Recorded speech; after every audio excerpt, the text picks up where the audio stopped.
The tale of the Bunny Man goes back many, many years. Originally, it didn't start until 1931, after many murders had already been committed.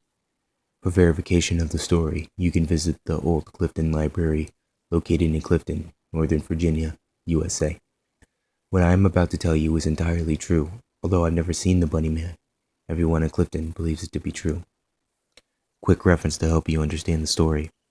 The bridge has a one-lane car road passing underneath a dual railroad track, above it within the woods along a gravel road. Back in 1903, deep in Clifton, there used to be an asylum buried deep within the wilderness of Clifton.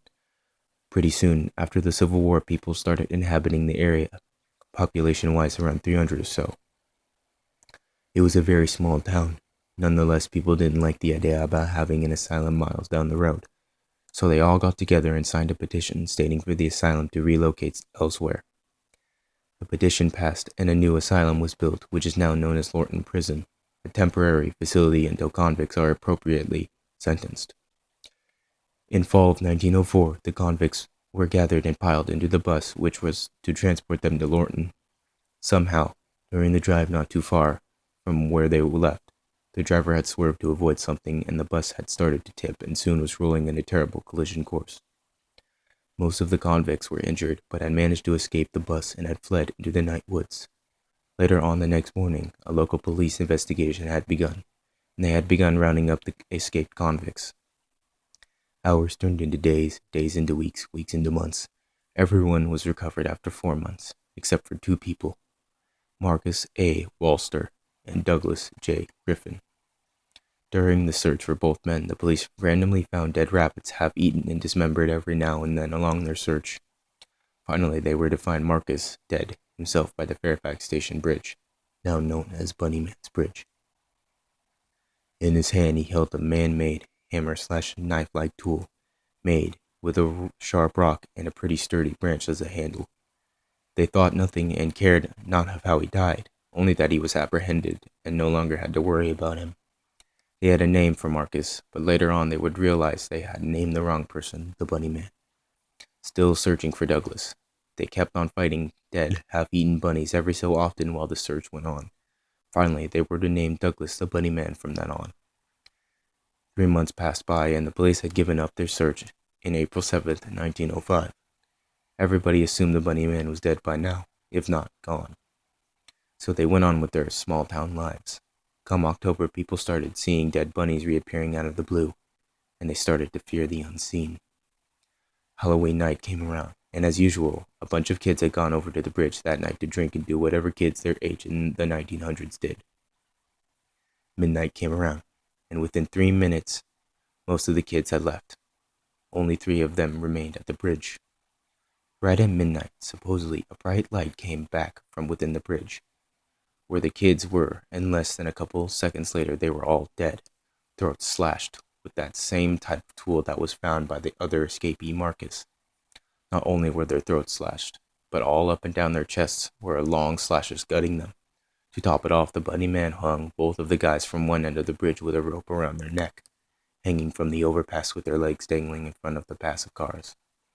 The woman was hung the same way on the other side of the bridge. This happened on Halloween in 1905. After that, they didn't see or hear anything from him for another year. Halloween 1906 was approaching, and parents as well as teens in Clifton still remember the incident that had occurred 1 year ago at the bridge, his bridge, Bunny Man's Bridge. That night, 7 teens were left remaining right before midnight at the bridge. Thinking little of it, 6 remained inside the bridge while one, Adrian Hatala, had remained a good distance from the bridge, hoping to have enough time to escape if the same thing were to happen again. At midnight, she witnessed only this: a dim light walking the railroad track right before midnight, stopping right above the bridge at midnight, then disappearing at the same as a bright flash was inside the bridge. She heard the deafening sounds of horrific screams coming from inside the bridge that lasted only seconds. 5 seconds later, they were all hung from the edge of the bridge, same style as the corpses a year earlier. Horrified, she ran home. She didn't tell everything she saw, just spattered words here and there, and that some of the folk put together to come up with her story. No one understood it, or even believed her. They charged her with the murder and locked her up in the asylum of Horton. In 1913, the same thing happened with 9 teenagers, this time Halloween night again. Adrian was still locked up. They dropped her sentence, but it was too late. The insanity had finally conquered her. Even if she was released, she was too far gone to have a decent life. So she spent her remaining years in the asylum until she finally died in 1953 of shock. No one knows what exactly she died in shock from, but supposedly she died in her dreams, dreaming of that one dreaded night. Perhaps the bunny man had finally gotten to her.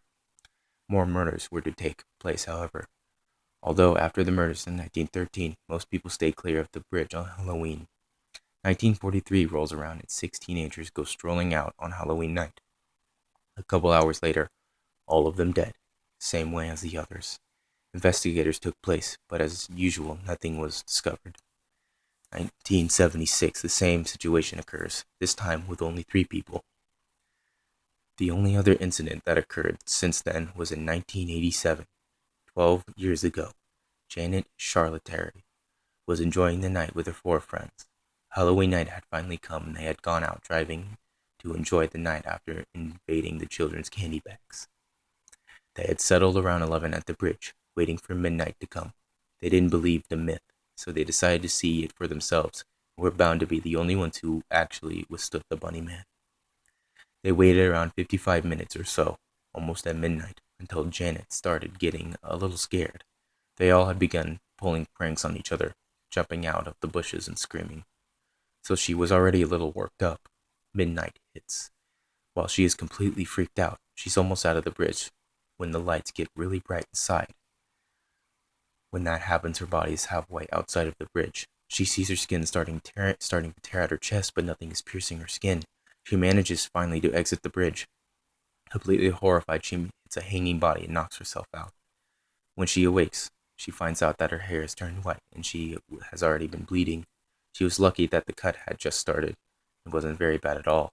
She never left her home after that incident at the bridge. She has been sitting on a swingy bench on her balcony every morning, just staring in the direction towards the bridge a couple of miles down. To this day, you can still find her on that bench every morning. From then on, the story dwells, untouched and unmoved. Halloween night, you will find a bunch of people hanging around the bridge, drinking, smoking up, but within minutes of midnight, everyone leaves. It's been like that for the past 5 years that I have visited the bridge on Halloween night.